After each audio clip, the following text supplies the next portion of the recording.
Hello नमस्कार साथियों, क्या आप भी बनना चाहते हैं रेलवे ग्रुप डी के कर्मचारी? तो आ गई है आपकी वैकेंसी 2026।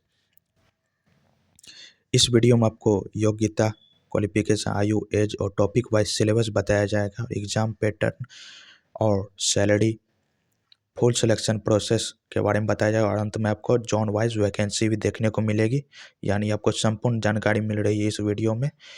और सबसे ज़रूरी बात है कि आपको टॉपिक वाइज सिलेबस बताया जाएगा, यानी एक एक क्वेश्चन कहाँ से पूछा जाएगा ये भी बताया जाएगा। सब्जेक्ट वाइज बताया जाएगा कि आपको इस सब्जेक्ट से कितना कितना पढ़ना है, किस सब्जेक्ट पे ज़्यादा ध्यान देना है। तो इस वीडियो को अंत तक ज़रूर देखिएगा आप लोग। ऐसा वीडियो आपको पूरे यूट्यूब में नहीं देखने को मिलेगा। तो आगे बढ़ते हैं। पहले इम्पोर्टेंट डेट के बारे में बात करें तो ये 31 जनवरी से स्टार्ट है। फॉर्म फिलअप होना स्टार्ट है 31 जनवरी से। अंतिम डेट है फॉर्म फिलअप का 2 मार्च 2026 तक आप इस फॉर्म को भर सकते हैं। और कुछ भी चेंज करना, मान लीजिए फॉर्म भरने में कोई गलती हो गई हो तो आप उसे 5 मार्च 2026 तक सुधार कर सकते हैं। और लास्ट फी पेमेंट डेट की बात करें तो 4 मार्च 2026 है। वैकेंसी, आइए अब वैकेंसी और सैलरी स्ट्रक्चर की बात करें। वैकेंसी आपको देखने को मिल रही है अच्छी खासी वैकेंसी, बम्पर वैकेंसी है। 22 टोटल वैकेंसी है 22,195, जिसमें जॉब पोस्ट रहेगा ट्रैकमैन होगा, पॉइंट्समैन होगा, असिस्टेंट हो गया, वर्कशॉप, CNW, ब्रिज, ETC, ये सब का जॉब पोस्ट है। और सैलरी स्ट्रक्चर, इसमें सैलरी स्ट्रक्चर भी अच्छी खासी है। देखिए बेसिक पे आपका 18,000 है। और टोटल अलाउंसेस यानी TA, DA जो है, HRA, नाइट ड्यूटी अलाउंसेस मिला करके आपको अप्रोक्स सैलरी 30 से 35,000 मिलेगा, यानी मोटा सैलरी आपका। तो इस फॉर्म को फिलअप करें। आइए आगे आगे जाने क्या क्या मिनिमम क्वालिफिकेशन। देखिए मिनिमम क्वालिफिकेशन में देखिए इन तीनों में से आप कोई भी एक भी आपको सर्टिफिकेट है तो आप इस फॉर्म को फिलअप कर सकते हैं। यानी आप 10th पास हैं या ITI होल्डर है या NSE पास हैं तो आप इस फॉर्म को एलिजिबल हैं ग्रुप डी की वैकेंसी को भरने के लिए। आइए अब आगे बात करें क्या क्या एज लिमिट। अब आइए एज लिमिट के बारे में जानें।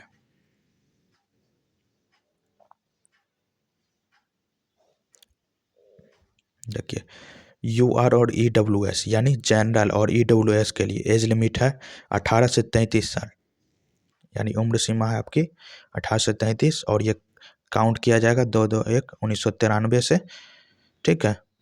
और देखिए बेस डेट है 1/1/2026 का, यानी आप इसमें काउंट किया जाएगा 2/1/1993 से और से लेकर के 1/1/2026 तक। यानी आपकी एज 18 से 33 होनी चाहिए EWS के लिए, जनरल कैटेगरी के लिए। ओबीसी यानी पिछड़ा वर्ग के लिए 18 से 36 एज वाले इसको भर सकते हैं। और बेस डेट है इसका 2/1/1990, यानी 2/1/1990 से आपका जो एज काउंट किया जाएगा।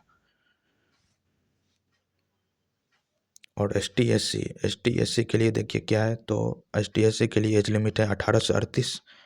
ग्रुप वाले इसको भर सकते हैं। इसका बेस डेट है 2/1/1998।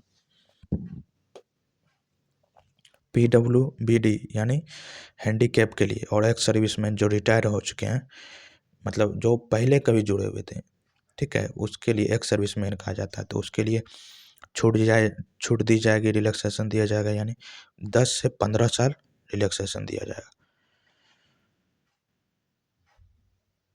ये तो ये एज लिमिट और रिलैक्सेशन की बात। अब आइए आगे जाने एग्ज़ाम फीस क्या है, सिलेक्शन प्रोसेस क्या है।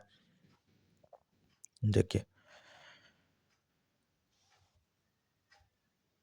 Examination fees general category, OBC और EWS के लिए जो है 500 रुपये लिया जाएगा, रिफंड कर दिया जाएगा 400 रुपये। और ST SC और एक्स सर्विसमैन और फीमेल और PWD यानी हैंडीकैप के लिए 250 रुपया है। फॉर्म फीस और उसके बाद रिफंड कर दिया जाएगा 250 रुपये। यानी ये जो आपको रिफंड किया जाता है वो एग्ज़ाम देने के बाद, यानी CBT फर्स्ट एग्ज़ाम जो होता है वो देने के बाद ही आपका रिफंड होता है।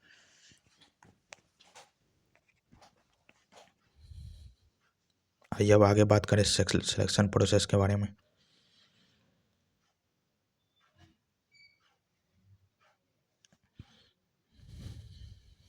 सिलेक्शन प्रोसेस की बात करें तो पहला स्टेज 1 यानी CBT एग्ज़ाम होता है, कंप्यूटर बेस्ड एग्ज़ाम होगा आपका। इसमें इसी के आधार पर आपका मेरिट बनता है और इसके बारे में पूरी पूरी जानकारी दी जाएगी, किस टॉपिक से कितना पूछा जाएगा, क्या क्या सिलेबस है, कितने क्वेश्चन होते हैं, कितना समय दिया जाता है, तो इसके बारे में आगे दिया गया है। तो अंत तक इस वीडियो में ज़रूर बने रहिएगा। स्टेज 2 में PET यानी फिजिकल लिया जाता है और तीसरे स्टेज में आपका DV यानी डॉक्यूमेंट वेरिफिकेशन होगा। फोर्थ स्टेज में आपका मेडिकल फिटनेस, ठीक है, मेडिकल फिटनेस एग्ज़ाम होगा, मतलब सारे पूरे बॉडी का चेकअप होता है और फाइनल क्लियरेंस आपको मिल जाता है। तो क्या क्या था आपका, स्टेज 1 में एग्ज़ाम होगा और सेकंड स्टेज में आपका फिजिकल होगा और तीसरे स्टेज में आपका डॉक्यूमेंट वेरिफिकेशन होगा और चौथे स्टेज में आपका मेडिकल होगा।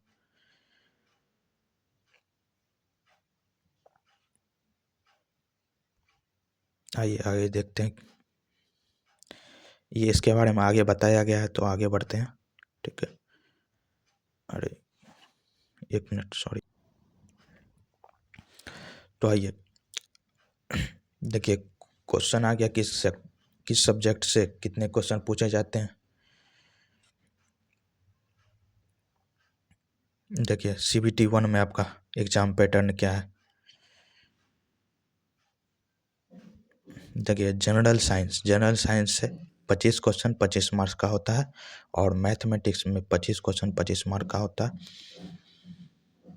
और रीजनिंग से 30 क्वेश्चन 30 मार्क्स का आता है और GK और करंट अफेयर से आपका 20 क्वेश्चन 20 मार्क का आता है। यानी आपको ज़्यादा ध्यान देना है, रीजनिंग पे देना है, मैं और बाकी सब पे भी आपको ध्यान देना है। और 100 क्वेश्चन आते हैं और 100 मार्क का होता है और आपको समय सीमा 90 मिनट का दिया जाता है। तो आप इसे चाहे तो स्क्रीनशॉट ले लें। चलिए आगे बढ़ते हैं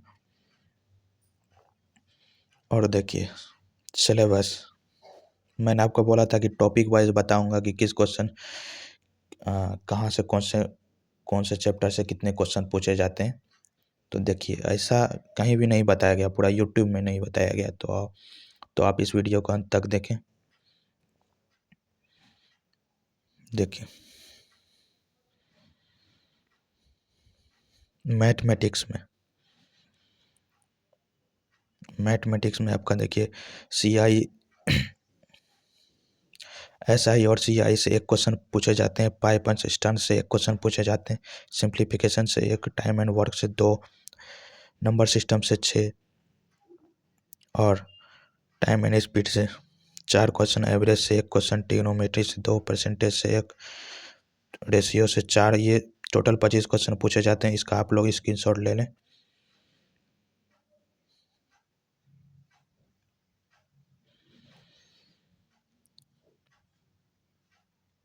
देखिए अब रीजनिंग का सिलेबस देखें।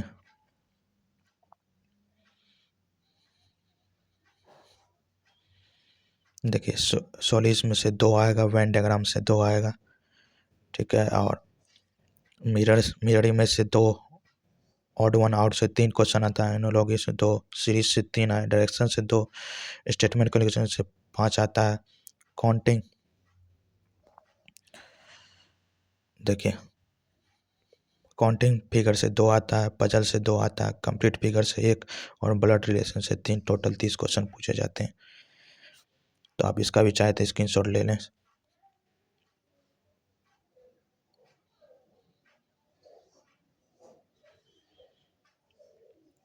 अब जनरल साइंस से देखिए कितने क्वेश्चन पूछे जाते हैं। देखिए फिजिक्स से आपका 8 क्वेश्चन आता है, केमिस्ट्री से 10, ज़्यादा वेटेज केमिस्ट्री का, बायोलॉजी से 7, यानी टोटल 25 क्वेश्चन पूछे जाते हैं। और देखिए जीके और करंट अफेयर, इसमें करंट अफेयर का वेटेज अच्छा खासा है जीके में। हिस्ट्री से कभी कभी ऐसा होता है कि 20 का 20 क्वेश्चन करंट अफेयर से ही पूछ लिया जाता है, और कभी कभी हिस्ट्री से 3, पॉलिटी से 1, ज्योग्राफी इकोनॉमिक्स से 1 2 करके पूछता है। तो ज़्यादा वेटेज आपको करंट अफेयर पे ही देना है। आगे बढ़ते हैं। देखिए फिजिकल की बात करें, फिजिकल में क्या क्या होता है तो वो भी जान लें। देखिए पहले तो आपको देखिए वेट कैरी करना पड़ता है आपको। एक बोरा में जो है बालू भर करके आपको 35 केजी का वो वेट होता है, ठीक है, जो आपको 100 मीटर 35 केजी का वेट जो है 100 मीटर लेकर दौड़ना पड़ता है आपको, ठीक है। और फीमेल को जो है 20 केजी का वेट लेकर के 100 मीटर तक दौड़ना पड़ता है। टाइम टाइम लिमिट की बात करें तो 2 मिनट दिया जाता है, 2 मिनट इसमें और 2 मिनट इसमें दिया जाता है। और रनिंग मास की बात करें तो 1000 मीटर आपको दौड़ाया जाएगा, यानी 1 किलोमीटर, और इससे भी 1 किलोमीटर दौड़ाया जाएगा। कितने टाइम में दौड़ाया जाएगा, कितने मिनट में कंप्लीट करना है, तो 1000 मीटर यानी 1 किलोमीटर आपको 4 मिनट 15 सेकंड में कंप्लीट करना है। और फीमेल की बात करें तो 5 मिनट 40 सेकंड में इसे कंप्लीट करना है।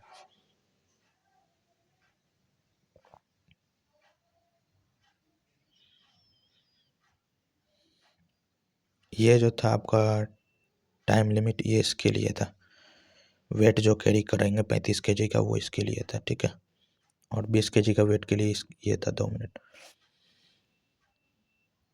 उसके बाद जो है मेडिकल में क्या क्या है, आइए देखें। मेडिकल स्टैंडर्ड्स विजन फिटनेस के बारे में दिया हुआ है। देखिए आई विजन के बारे में दिया है, 6/9 का होना चाहिए, ठीक है। तो ये आप लोग देख लें, ठीक है, स्क्रीनशॉट ले लें। अब आगे बढ़ते हैं।